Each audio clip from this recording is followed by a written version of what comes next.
Axios reports this morning that women are more likely to die during childbirth in states and counties that restrict access to abortion. Thanks, Judge Alito. Thank you. According to studies from the Millikan Institute, there's now an epidemic of what are called maternal care deserts. You know how there are food deserts in poor neighborhoods where you can't get fresh vegetables or fruits? Well, thanks to Judge Alito, thanks to last year's ruling where they overturned Roe v. Wade, there's now a shortage of doctors delivering babies and delivering medical advice in the lead up to the birth of a baby, and that's killing the mothers. Thank you, Supreme Court. You really are pro-life. The March of Dimes reports that 5.6 million American women now live in maternal care deserts, with 300 maternity wards shutting down just in the past 5 years, which is why the Centers for Disease Control reports that the number of women who die during childbirth has doubled in the past 3 years. This is incredible. In 2018, 17 women out of every 100,000 live births here in America died during childbirth. 17 American women out of every 100,000 live births died during childbirth. Now, 33 women out of every 100,000 live births die during childbirth. I don't know, Medicare for all, legalize abortion. Gets worse in states like Mississippi and Alabama, which are saying on average 63 women out of every 100,000 women dying during childbirth. And even worse in 10 southern states, because it's always the southern states that are killing women, outlawing abortion, killing women. In 10 southern states, black women over the age of 35 had a mortality rate of 219 deaths per 100,000 childbirths last year. Now, where you outlaw abortion, you decrease the chances of women surviving childbirth. Where you outlaw abortion, you, did I say decrease? You increase the chances of women dying during childbirth. I hope I said that right. Where you outlaw abortion, you increase the chances of women dying from childbirth because you decrease their chances of finding a gynecologist. Because doctors do not want to practice medicine. Gynecologists do not want to practice medicine in Texas or any other backwater state that persecutes women. They do not want to be falsely accused. These gynecologists do not want to be falsely accused of performing an abortion. And they don't practice medicine in these states, and women die. Okay? That's what happens when you outlaw abortion. Women die. So much for being pro-life. Speaking of America's pro-life policy, there are now reports that the war in Ukraine is leaving soldiers and civilians maimed on a level not witnessed in Europe since World War I. But let's send more cluster bombs, shall we? New estimates say that as many as 50,000 Ukrainians have had one or more limb amputated since Vladimir Putin's illegal invasion of that country. The number of amputees is reportedly higher due to the lag time between the operations where they cut off the limbs and the reporting of the procedures. The Darien Gap is a dangerous stretch of jungle roads and paths connecting Panama to Colombia, and a record number of migrants are risking their lives walking through it to reach America. So far this year, 250,000 migrants have walked through that stretch, which exceeds the entire number of migrants who attempted that route last year. Why are so many migrants trying to get to America? Why are so many migrants from South America, Central America, trying to come here? Why? Meanwhile, the U.S. Southern Border Patrol reports July saw a 30% jump in migrants who were apprehended at the border. That's a 30% jump in the number of migrants apprehended at the border over the number in June. Last month, in July, 130,000 migrants were arrested. That's 30,000 more migrants who were arrested in June. Canadian Prime Minister Justin Trudeau announced that he and his wife's hat of 18 years are separating. A clarification on yesterday's program, I may have inadvertently created the impression that on Tuesday, 6 co-conspirators were indicted along with Donald Trump.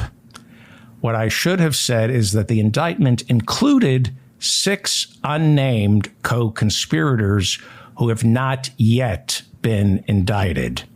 In the series of indictments handed down Tuesday by Special Counsel Jack Smith for the role Donald Trump played in attempting to overturn the 2020 presidential election, only Donald Trump was indicted on Tuesday. Thursday at 4 p.m., he gets arrested. So 6 people, 5 of whom are lawyers, were named as co-conspirators, but they have not been indicted yet. Trump and only Trump has been indicted. His co-conspirators could be indicted. They currently live with the threat of indictment hanging over their heads. And the 5 lawyers are, and it's important to know their names because this is the trial of the 21st century. This is the most important trial. This is as important as it gets. So the 5 lawyers who were named, we think, as co-conspirators, and they haven't been indicted yet, are Justice Department official Jeffrey Clark, who Trump planned on making acting attorney general to drum up phony election fraud cases. Rudy Giuliani, who led Trump's legal team challenging the elections in our courts. He lost 61 voter fraud cases before January 6. Giuliani also traveled to battleground states that Trump lost, states like Pennsylvania, Arizona, Wisconsin, Nevada, Michigan, and Georgia, to convince state legislatures that voter fraud was rampant. And he tried to convince the state legislatures that they had it in their powers to reverse the election results without permission from their respective governors or state Supreme Courts. Okay, this is important because I'm going to talk about this later. Rudy Giuliani was pushing a theory that state legislatures on their own, without permission from governors or the state Supreme Court, could overturn election results and send their own slates of electors to Washington for certification on January 6. I'm begging you to please remember this unitary legislative theory that was being pushed by Trump's lawyers. It's a little complicated, but if you want to understand why these guys are all going to prison, you need to understand that there was a legal theory at play, a purposefully misreading of the Constitution, where Trump's lawyers tried to convince state legislators that they could reverse an election and send their own slate of fake electors to Washington. Okay? It's a legal theory that's very complicated. Okay? State legislatures, they claimed, Trump, Giuliani, and the co-conspirators, they try to convince legislators, Republican legislators, that they had the power, separate from the governor and their respective state Supreme Courts, to overturn an election if they could prove voter fraud, and they could unilaterally award their state's electors to the candidate they deemed was the real winner, Donald Trump. Okay, I'm going to return to this legal theory. I want you to understand it because I think you're going to be hearing a lot about that theory from Trump's lawyers as we move closer to the trial. Okay, I don't expect anyone to fully understand this. And that's what, as always, Trump and his lawyers were banking on, confusion. So Rudy Giuliani conspired with Trump to spread the lie that voter fraud was real, even though he privately acknowledged before judges that it was purely theoretical. He said there was no evidence. He said that to the judges. That's why he lost 61 cases before January 6. He lost 61 voter fraud cases before January 6. And when he went to the individual battleground states and testified before state legislatures, met privately with legislators, he admitted that he had no evidence. No evidence. He said, I have no evidence. That proves criminal intent. If you know you're lying, but you spread these lies to overturn an election, that is fraud.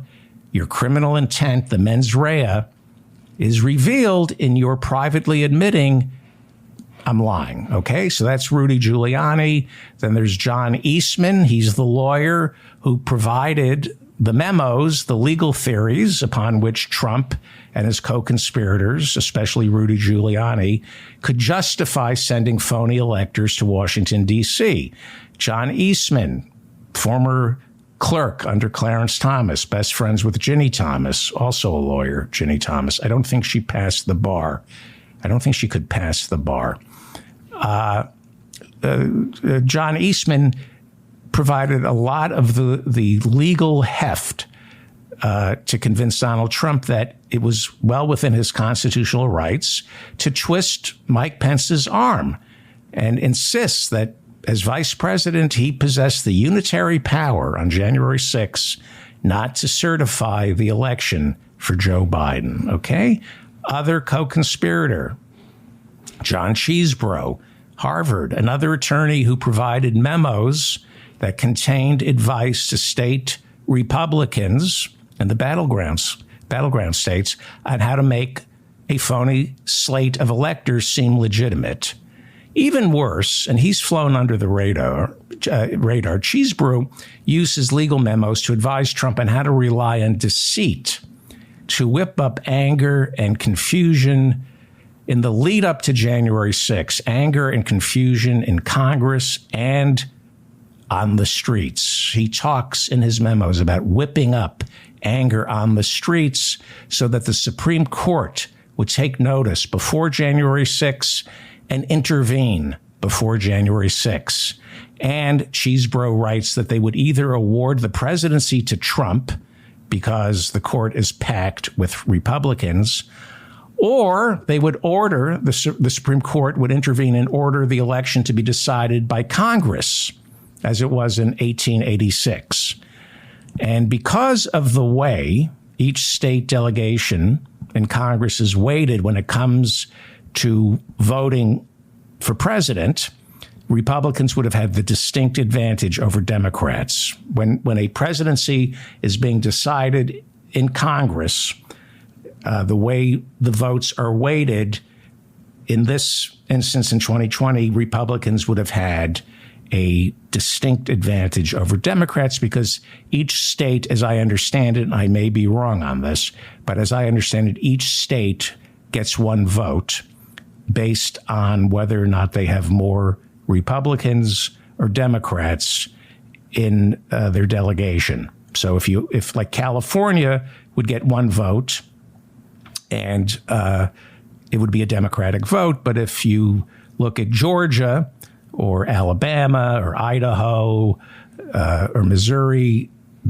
those states also get one vote, but it would be a Republican vote. Look at an electoral map of the United States. It's a sea of red. Most of the 50 states are red, unfortunately. So that was Kenneth Chesebro's recommendation. Whip up enough anger and confusion, force the election to be decided either by the Supreme Court or Congress. Either way, Trump wins, so long as you can also convince enough Republicans to believe voter fraud was real. And as we all know, they all do. Look at the polling. Republicans believe the big lie. They really do.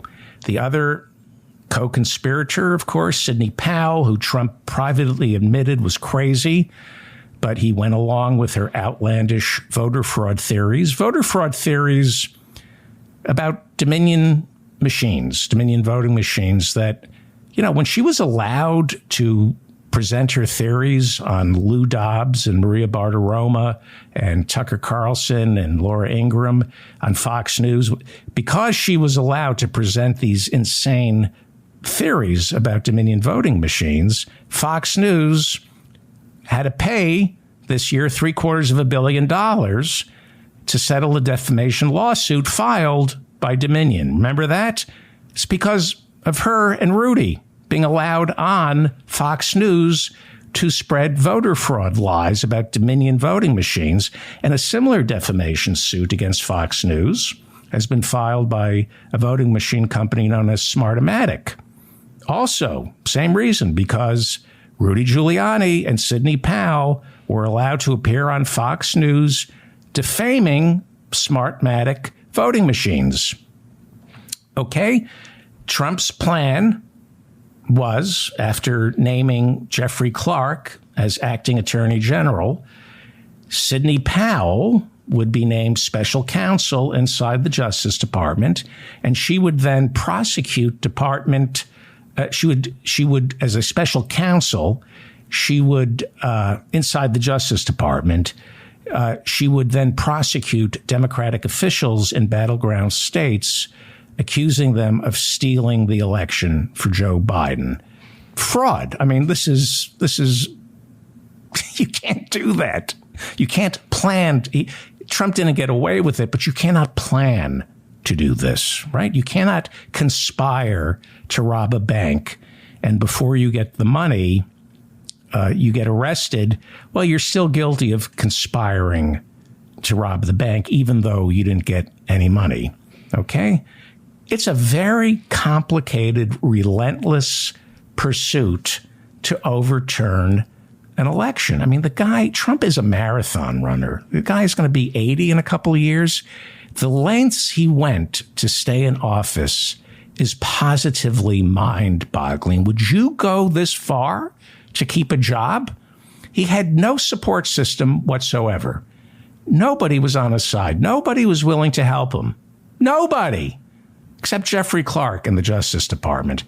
All he had was these lawyers of dubious mental health as well as dubious intellect, who he brought in from the outside. He shopped around. He went shopping for lawyers who were craven enough to help him steal an election. He couldn't find any lawyers inside the Republican Party or his own campaign. They all refused to participate, right? He was all alone shopping for lawyers. He kept fighting for this job. And all he had, there was nobody supporting him. Nobody.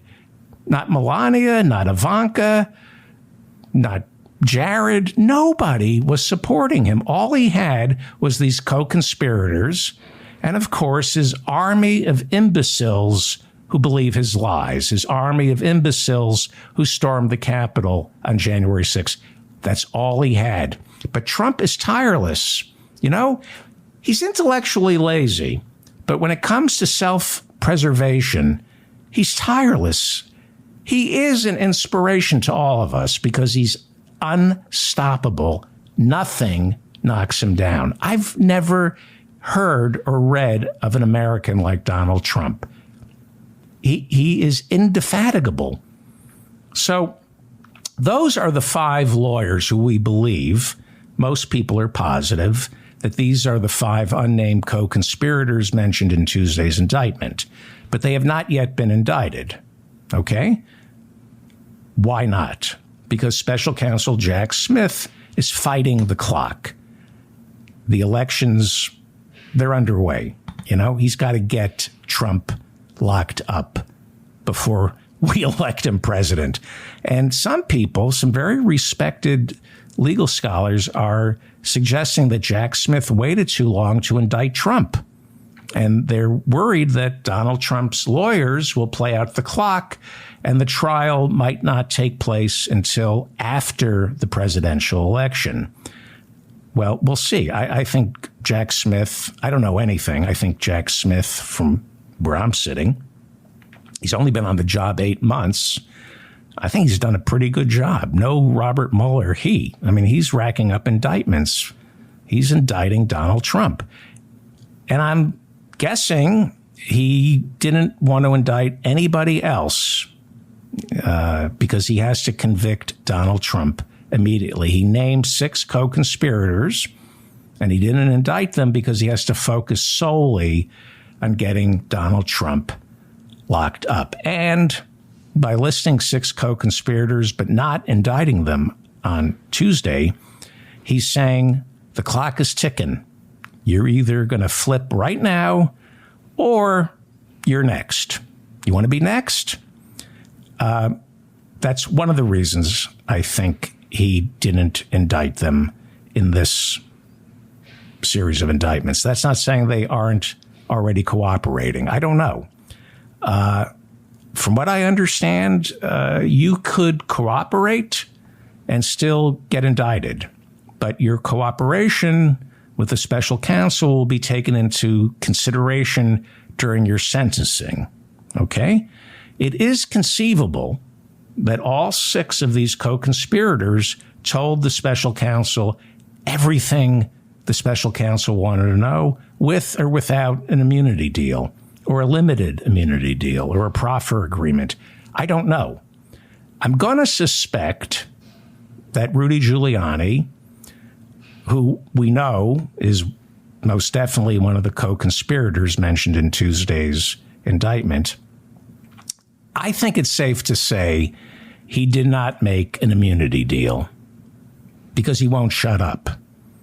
It is my understanding that when you make a deal for immunity, then you are expected to shut the F up.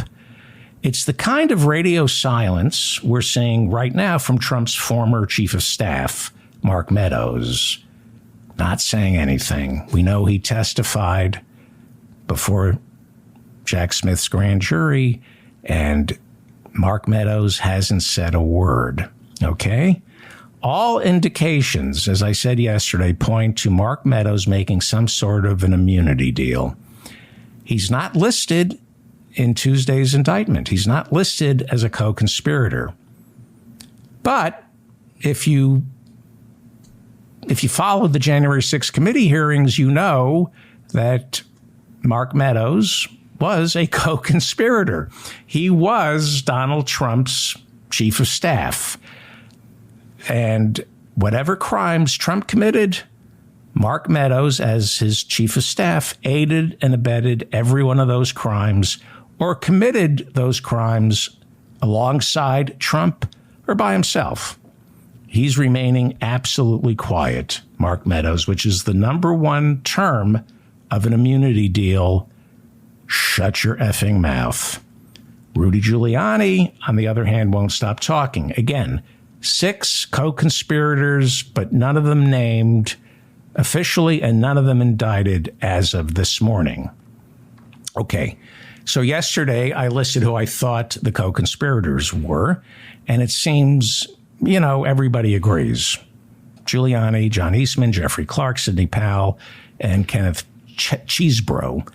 And so I got that right. I think we got that right. But I think maybe I got the 6th co-conspirator wrong, okay?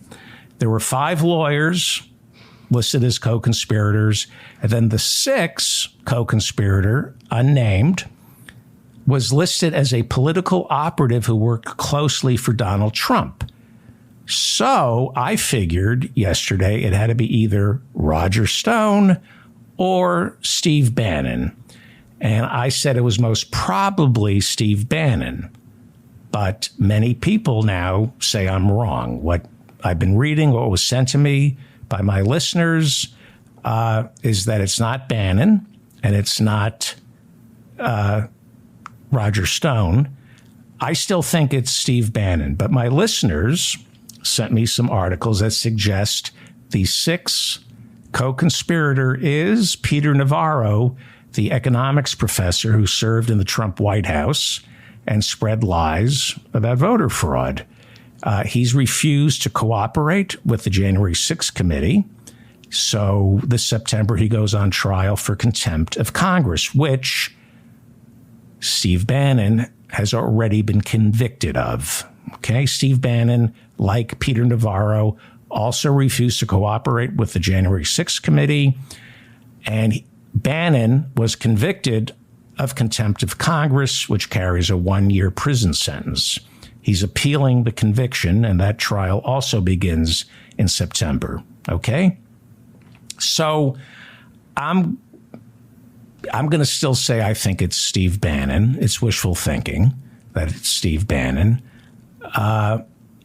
Because here's why I think it's Steve Bannon, or here's why I hope it's Steve Bannon. He's the enemy. Steve Bannon is, know your enemy. Steve Bannon is our enemy. He was the gray eminence throughout the Trump administration, whether he was in the White House, whether he was running Breitbart or doing his own podcast. He was the gray eminence most definitely on January 6th.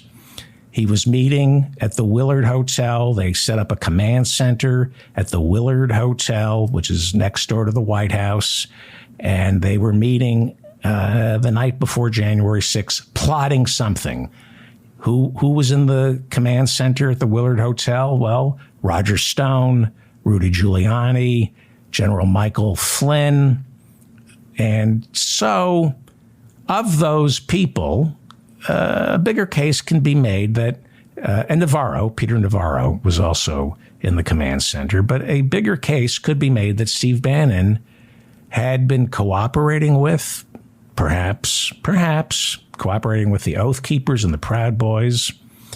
We know that Roger Stone and Michael Flynn were either using the Proud Boys and the Oath Keepers as bodyguards while they were meeting in the Willard Hotel Command Center on January 3rd, 4th, and 5th. In Roger Stone's case, he proudly took the Proud Boy oath and became an honorary member of the Proud Boys, right? The Proud Boys, the Oath Keepers, never forget. Their leaders are doing time right now for seditious conspiracy, okay? There is video of Steve Bannon using his podcast to bring out the crowd for January 6th. There's also video of his saying that, quote, all hell is going to break loose on January 6th. So I am hoping that it's Steve Bannon, who is the sixth unnamed co-conspirator. However, there was reporting late Wednesday that the sixth co-conspirator is Boris Epshteyn. I used to call him Boris Epstein, but he's Russian. It's Boris Epshteyn. Okay. In January of last year, Boris Epshteyn, a White House campaign advisor. Okay. So in the indictment, they say the sixth unnamed co-conspirator is a White House campaign advisor. Okay. That could be Boris Epshteyn. In January of 2022, Boris Epshteyn openly admitted that he was part of the phony elector scheme to send phony electors to Washington from these battleground states, right? Pennsylvania, Georgia, Michigan, Arizona, Wisconsin, Nevada, and New Mexico. He openly admitted, yes. He said, I'm taking orders, or I was taking orders from Rudy Giuliani. He said, openly, you can Google this.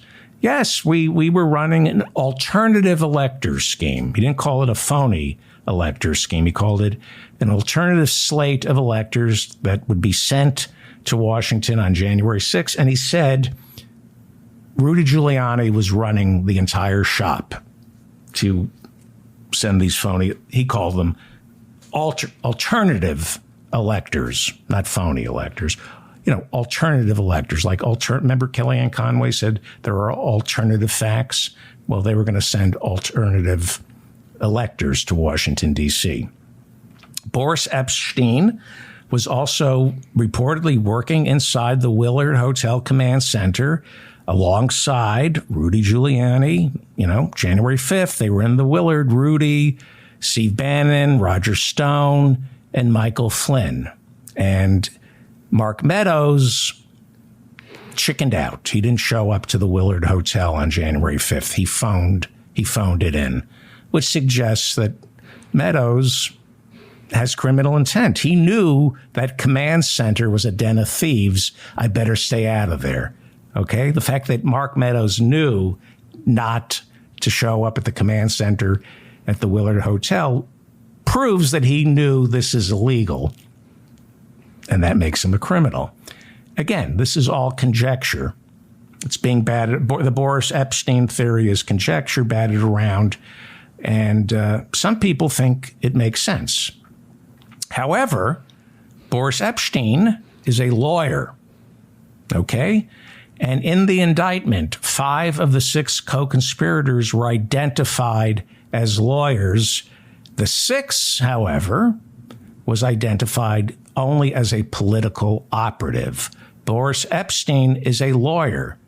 And Jack Smith, if you read the indictment, is going after lawyers. He wants to humiliate third-rate legal minds and expose them, okay? If Boris Epstein is the 6th co-conspirator, then why wasn't the 6th co-conspirator identified as a lawyer? Doesn't make sense. So I'm going to stick with Steve Bannon. That's my theory. It's a wild guess, okay? I'm guessing the 6th unnamed co-conspirator is Steve Bannon. I have nothing to base this on other than wishful thinking and that he's not a lawyer. Steve Bannon has an MBA from Harvard, but he's not a lawyer. And, you know, he's a big fish in the international pond of fascists. His fascism is worldwide. Steve Bannon is really dangerous, okay? If you want to stop the spread of fascism here in America and around the world, you lock up Steve Bannon. He's always off in Hungary, helping out Viktor Orban. He's traveling around the world, spreading the authoritarian gospel, advising Bolsonaro in Brazil.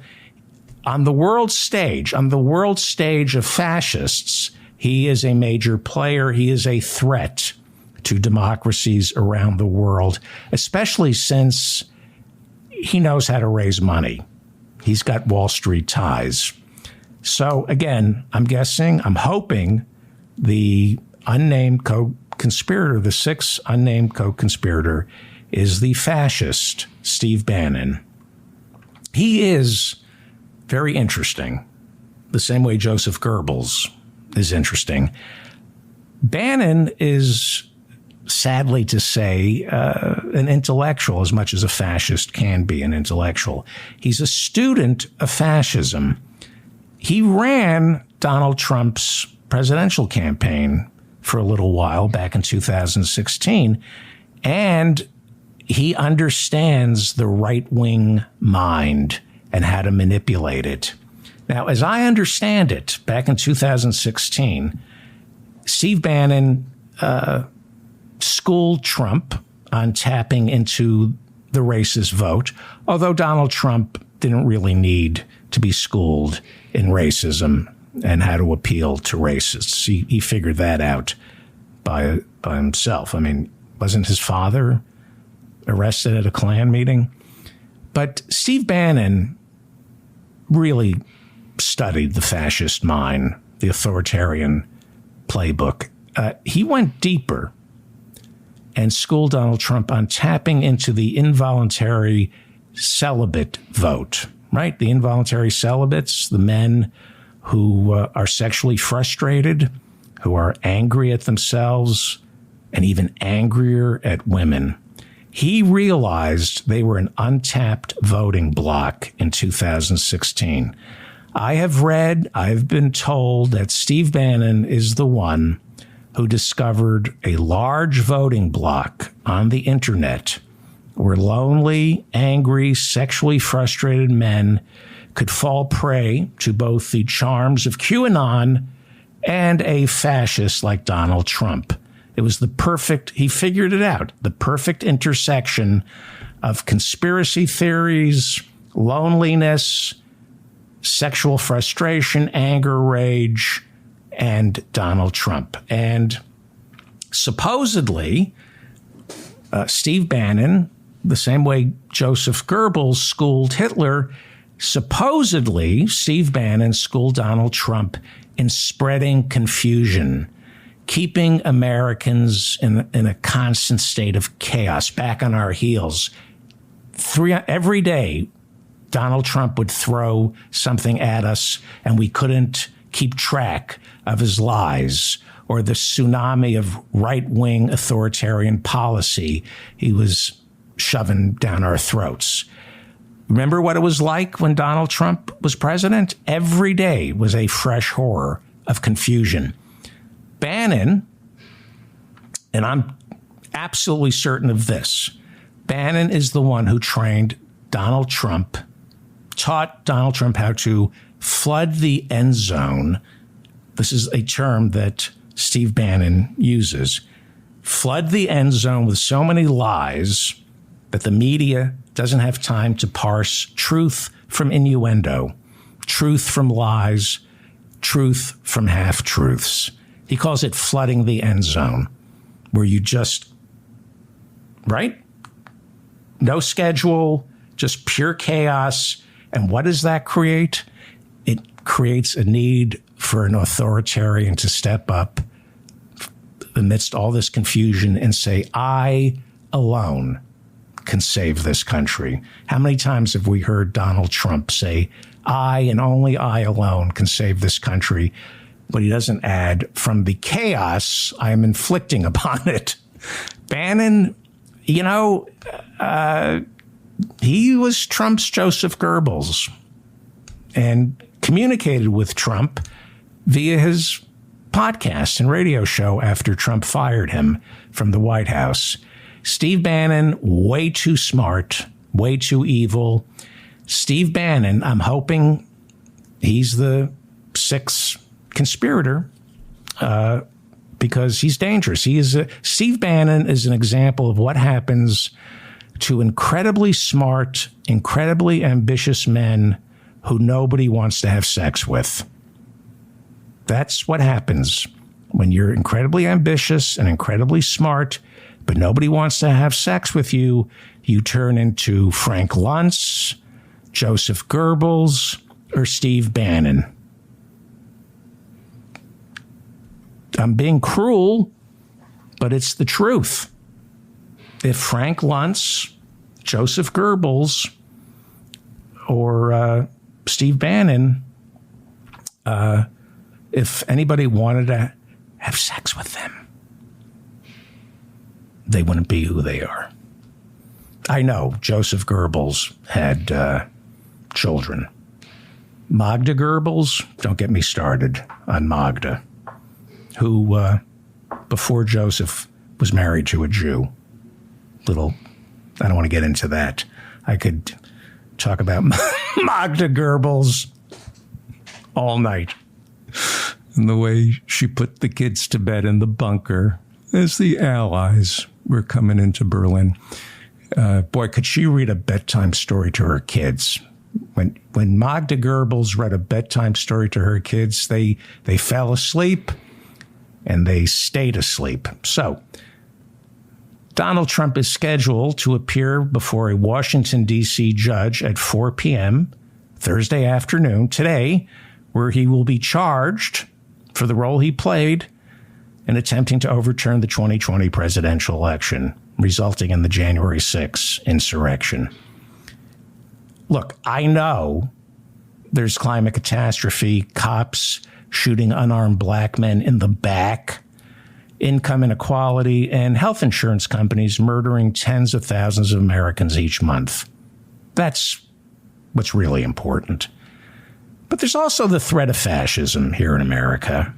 And so this might be the single most important and most delicious trial of my lifetime, as well as yours. I can't help it. This trial is my guilty pleasure. Everyone I hate has been indicted or named as a co-conspirator. If you looked at my enemies list, they are all in this indictment. And, I hate a lot of people, as you know, but the problem with me is I have unrequited hate. You've heard of unrequited love? I have unrequited hate. And by that I mean the people I hate never get what's coming to them. Never. In fact, if you want to succeed in life, pay me to root against you, and you will have all your dreams will come true. Get me to hate you first. I should charge people in Hollywood to root against them. You know how movies, the producers pay publicists? F that. Give me all the money you give publicists. Just pay me to root against your movie.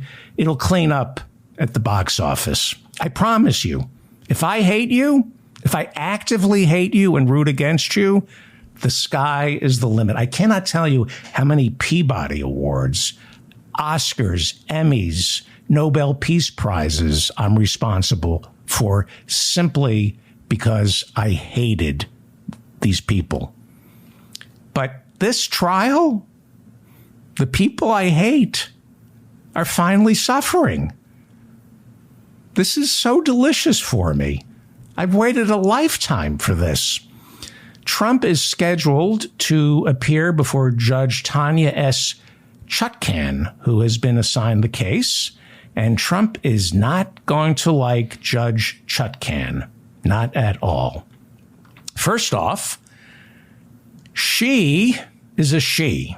Okay? Right off the bat, Donald Trump isn't going to like that. Even worse, she's an immigrant. Wait, it gets even worse than that. She's an immigrant from Jamaica, which means she's black. And to top it all off, she was appointed by President Obama. Okay? This is going to be so unnerving for Donald Trump today when he has to go before a female black immigrant appointed by Obama. Is there anything Donald Trump hates more than a female black immigrant appointed by Donald Trump? She's been presiding over several cases involving January 6th, and the records show she has been less than sympathetic to Trump, as well as those January 6 imbeciles. It was Judge Chutkan who ruled 2 years ago that Trump had to turn White House records over to the January 6th committee. In her ruling, she told Donald Trump's lawyers, quote, "Presidents are not kings." And then she added, and this got under Donald Trump's skin, she also added, and by the way, your plaintiff is no longer president, right? Presidents aren't kings, and by the way, your client isn't president anymore. In the past 2 years, she has delivered harsh sentences to the January 6th defendants, accusing them of attempting to prevent an orderly transfer of power. That's significant. To accuse the January 6 rioters of attempting to prevent an ordinary transfer of power clearly suggests that she understands what's at stake with these indictments. So there's no word as to whether she will be the presiding judge during today's arrest of Donald Trump. But moving forward, she is the judge assigned to this case. But something tells me she may not be there for his arrest today. If you remember Judge Eileen Cannon, she's a Trump appointee. She's presiding over the trial in Miami involving Trump's mishandling of classified documents. If you remember, she was not present for his arraignment down there, but Eileen Cannon is still the presiding judge. I'm hoping that Judge Tanya S. Chutkan is there today at 4 o'clock to welcome Donald Trump into the warm embrace of the Washington, D.C. criminal justice system. Welcome, former President Donald Trump. She is no lightweight, this judge, as opposed to Eileen Cannon, who was a Trump appointee, and she's presiding over the classified documents case. Eileen Cannon is a lightweight. and light-skinned, which is why Donald Trump appointed her, right? Light skin. If you're a light-skinned, lightweight, Donald Trump will make you a judge. Eileen Cannon has absolutely no experience as a judge. Same cannot be said for Judge Tanya S. Chutkan. She is a former public defender. She's a liberal who has donated to Democrats as far back as Walter Mondale's failed 1984 race against Ronald Reagan. So how fast can this go to trial? The clock is ticking. As I said earlier, a lot of legal scholars are saying Jack Smith dragged his feet and it's too late. I don't buy that. I don't think he dragged his feet at all. But how fast can we get this to go to trial? Well, Judge Chutkan is apparently known for moving trials along and is no fan of lawyers attempting to run out the clock. Okay? This was interesting. I didn't know this. On the Today Show, Wednesday morning, the day after the indictments came down, Donald Trump's attorney, John Lauro, suggested that prosecutors are attempting to bring this to trial 3 months from today. But he hinted that he will file motions for delay. But has anybody heard that Jack Smith wants to go to trial in 3 months? Is that even remotely possible? I don't know. Be nice. It would be nice. I don't know. There is reporting that Trump's lawyers will be throwing the 5 conspirators under the bus. So I've been thinking, yesterday I was thinking, okay, what is the defense going to be? How do you defend Donald Trump? It's indefensible, right? He's got nobody who's going to testify on his behalf, including himself, right? He's not going to testify. He can't. He's never testified. He didn't testify in the E. Jean Carroll civil lawsuit.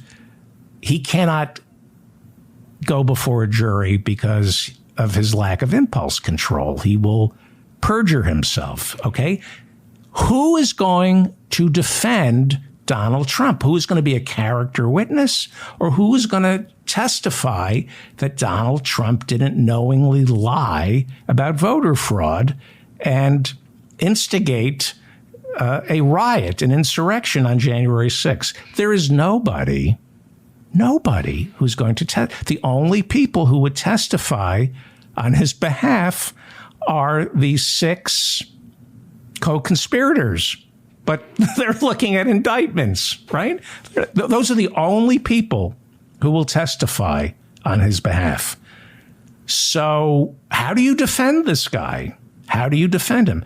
So I read last night some reporting that Trump's lawyers, and this makes sense, and I'm gonna try to tell you how I would make my services available to Donald Trump as a defense attorney. I think I can help you build on this defense because I'm out of my mind, and it requires a crazy person to defend Donald Trump, right?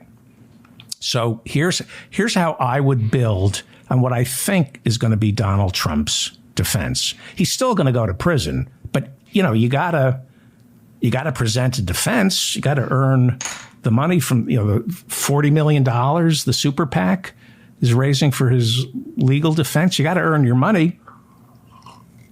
I'm drinking from anyway, I'm not going to mention that. Okay, so how am I doing on time? All right. This is how I would defend Donald Trump. It's a little convoluted, but that's how you defend Donald Trump, right? Nothing has to make sense. I'm just going to throw some dirt in your eyes and confuse you just enough to think, well, maybe there's something here, which is the only way you can defend Donald Trump or convince the American people that Hunter Biden and Joe Biden run a crime family.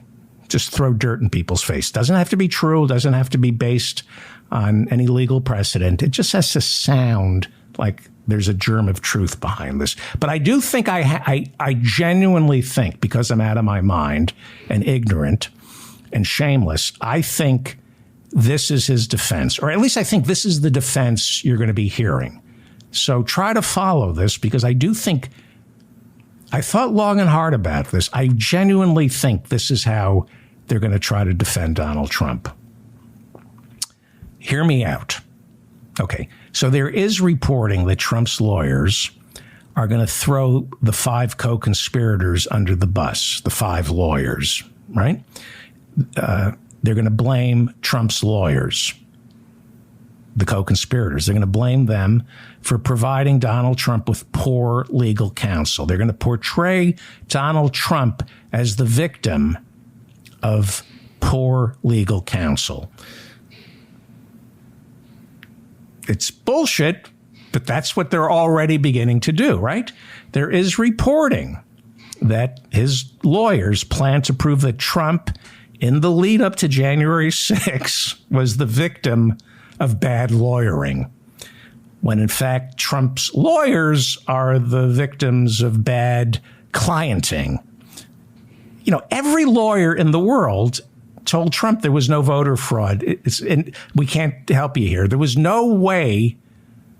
They said there's no way to find anything in the Constitution, in the Electoral Count Act of 1887, the 12th Amendment. There's nothing. There's no way to work the laws to change the results in these swing states. Every lawyer said that, except for the 5 co-conspirators, right, who are all lawyers. Trump searched for the absolute worst lawyers in the world and convinced them to dream up a legal strategy that could justify stealing an election. We know that. He looked for 5, he had to find lawyers. He shopped until he found 5, 6 lawyers who would help him steal an election. So he's not the victim of bad lawyering. But that's the only way you can defend him in a court of law, portraying him as the victim. Okay, so stick with me here. Now, the defense that they're using in the court of public opinion is that Jack Smith is violating Trump's First Amendment rights. It is, whenever these fascists are busted, they call it censorship, right? That's the only thing these fascists, these Republicans have. Freedom of speech, First Amendment, doesn't matter what the crime is now.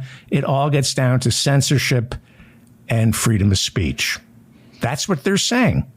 That Jack Smith indicted, that his indictments violate Donald Trump's First Amendment rights. So what if I ordered someone to murder my neighbor? I have freedom of speech to say whatever I want, including, hey, you, go murder my neighbor. That's freedom of speech. Really? But you also paid that person $50,000 to murder your neighbor.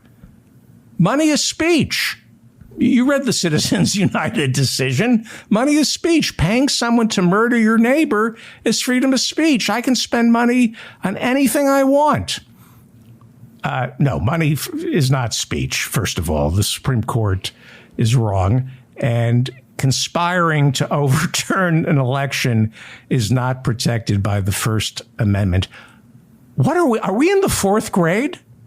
I swear, this argument you hear about they're violating, Jack Smith is violating Donald Trump's First Amendment rights.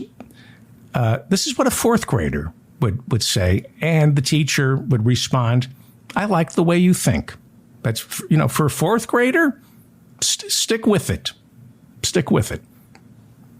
Freedom of speech doesn't protect Donald Trump's right to order his lawyers to steal an election. Freedom of speech doesn't protect Donald Trump's right to tell Mike Pence not to certify the election on January 6th.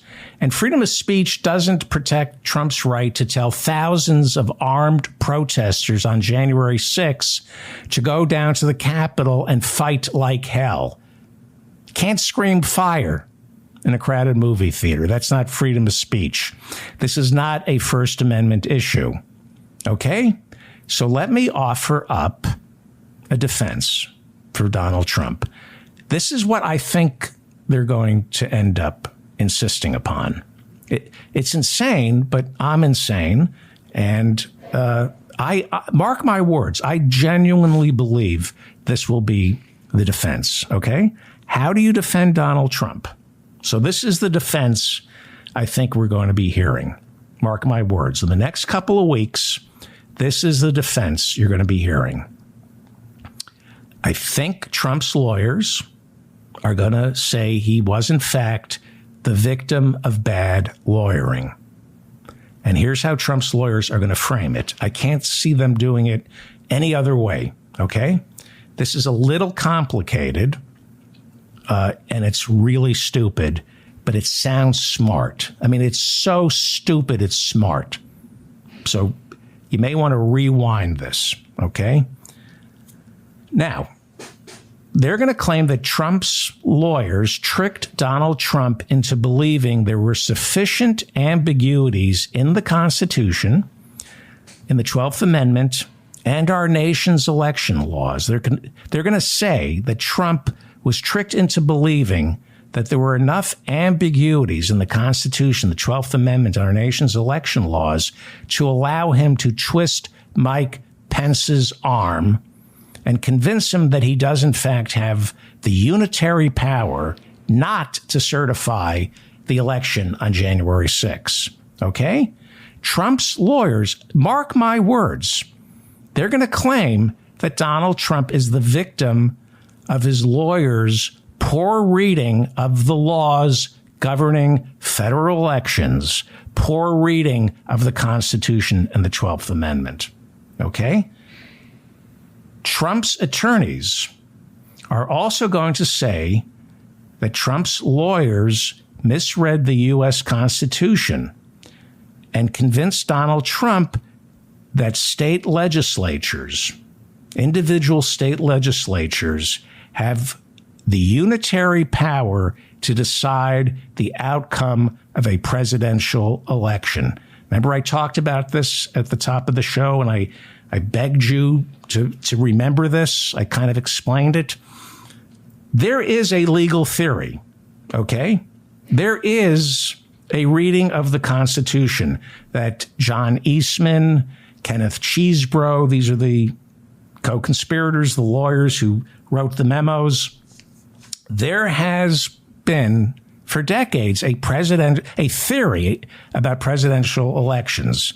There is a reading of the Constitution that claims state legislatures can decide who won a presidential election in their state and which slate of electors should be sent to Washington on January 6th. I know this is really confusing. It's mind-boggling how people can find things in the Constitution. But, you know, it's mind-boggling what people can find in the Bible, right? That homosexuality is a sin, right?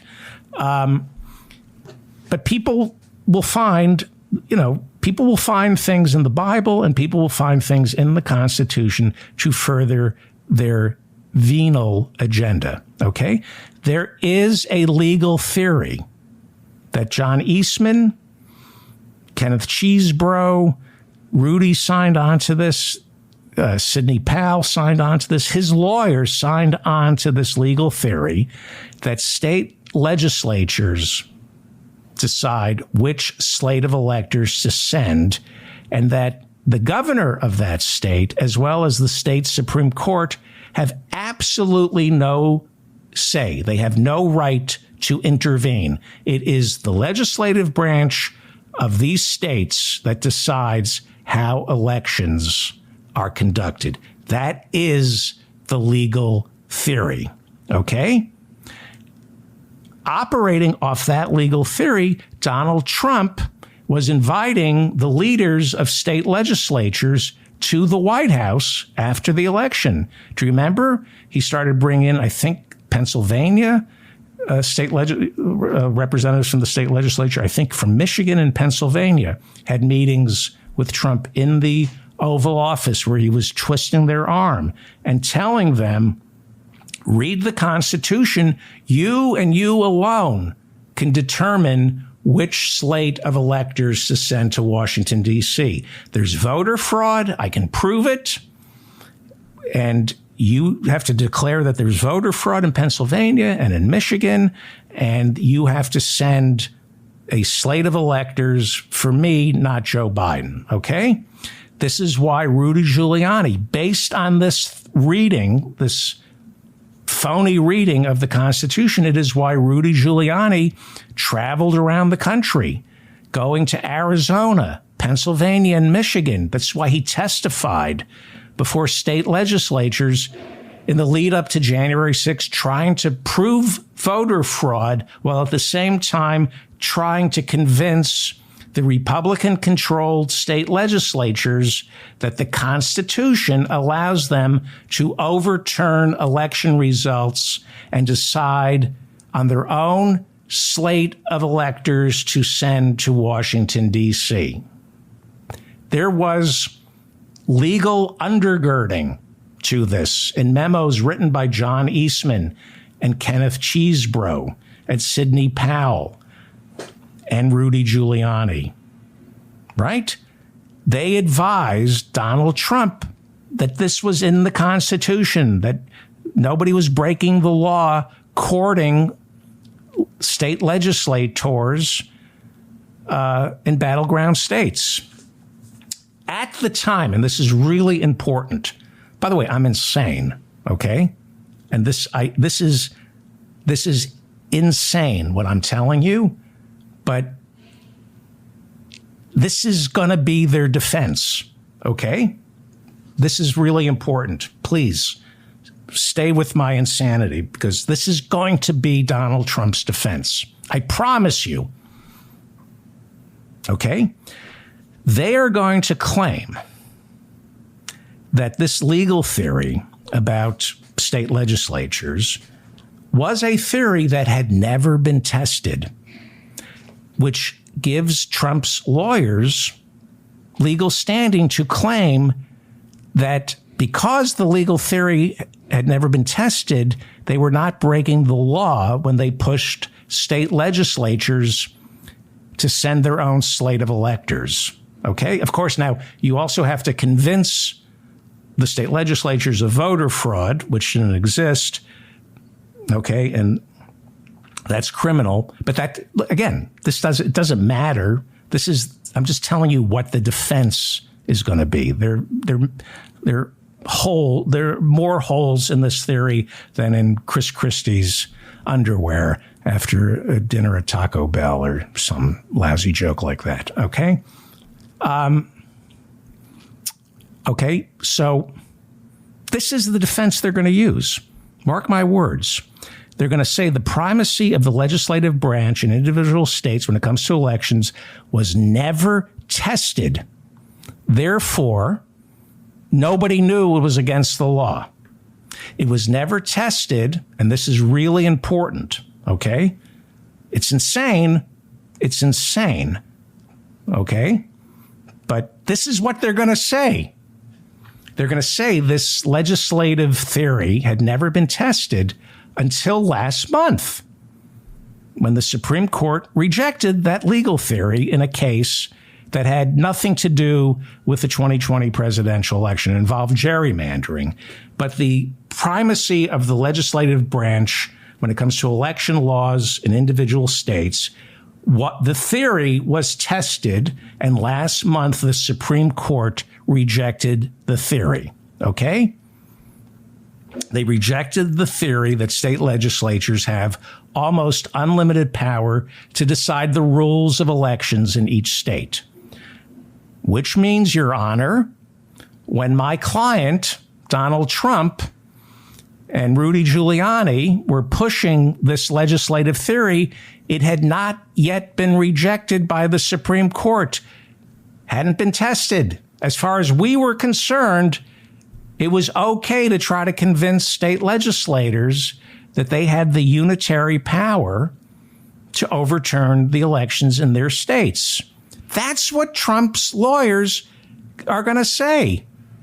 It's the only thing they can say. They're going to say at the time it wasn't illegal. And if it was illegal, how is my client Donald Trump supposed to know that? Blame Rudy for bad lawyering. Blame John Eastman for bad lawyering. Blame Sidney Powell for bad lawyering. Blame Kenneth Chesebro for bad lawyering.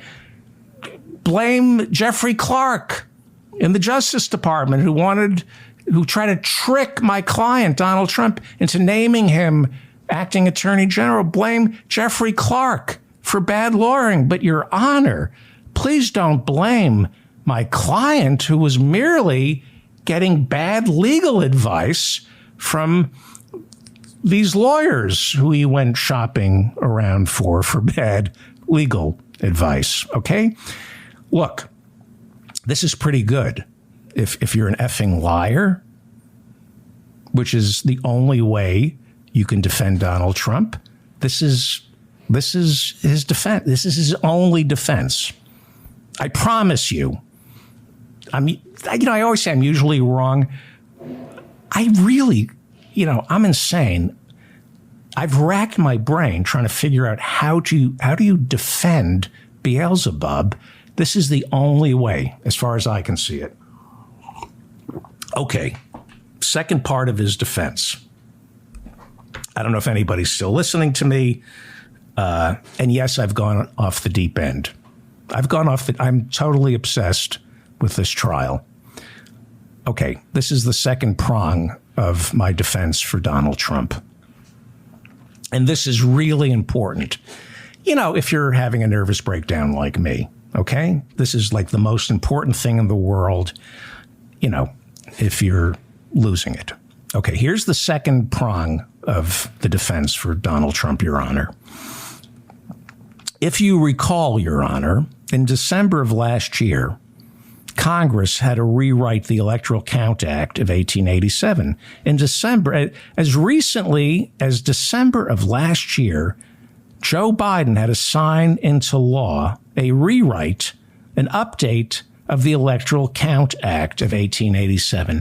Why was that, Your Honor? Why did Congress feel the need to update the laws regarding the counting of votes for a presidential election?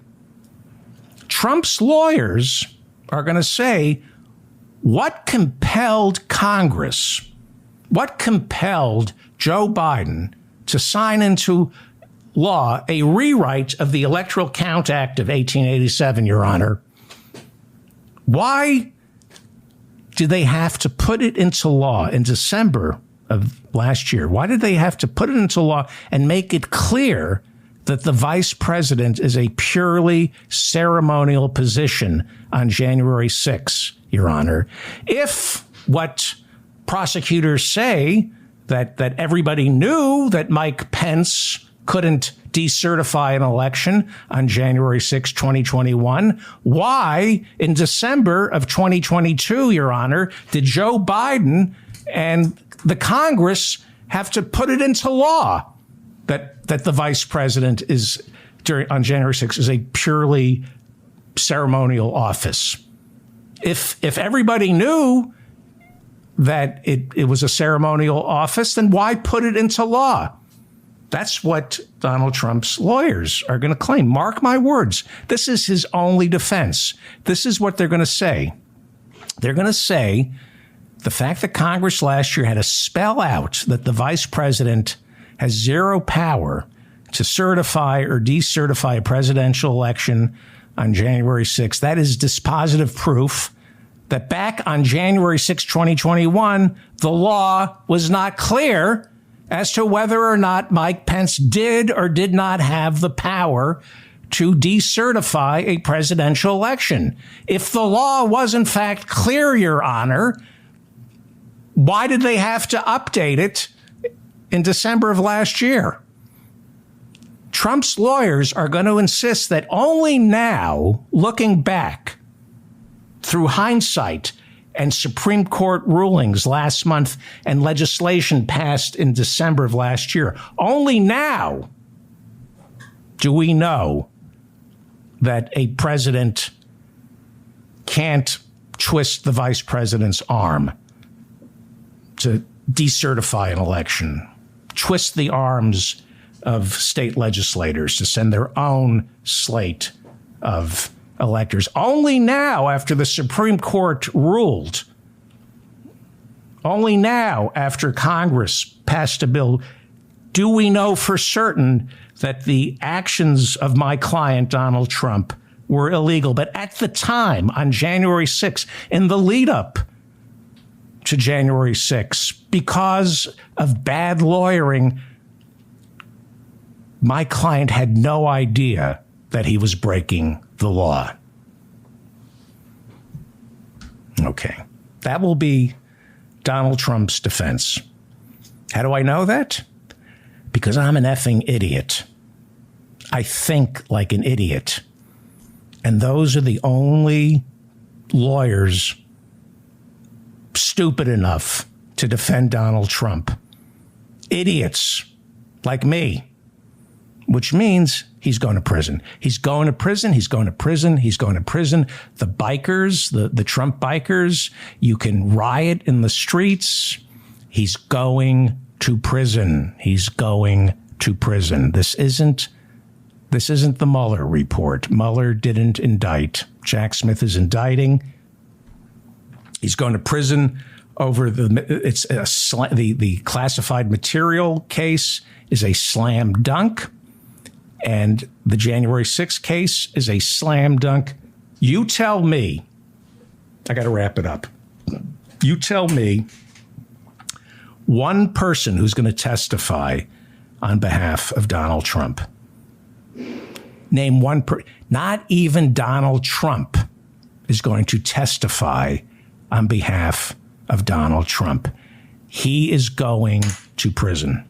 I'm David Feldman, reminding you to stay strong and protect the weak. He's going to prison.